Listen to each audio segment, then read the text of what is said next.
Hörmətli deputatımız Nicat bəy, sizcə Azərbaycanda niyə uşaq pulu yoxdur?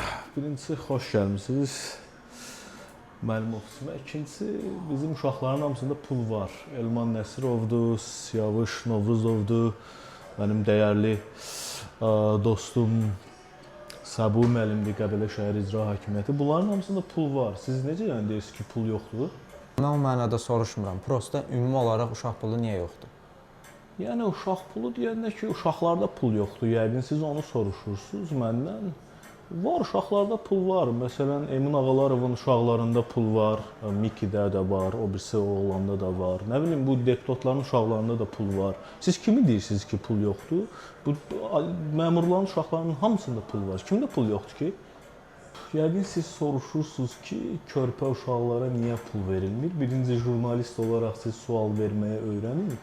İkincisi də ki, körpə uşaqlara pul nəyə lazımdır ki? Yəni, uşaq pul xərcləyə bilmir. Başa düşürsünüz? Mən verdim 5 aylıq uşağa ayda 150 manat pul verdim.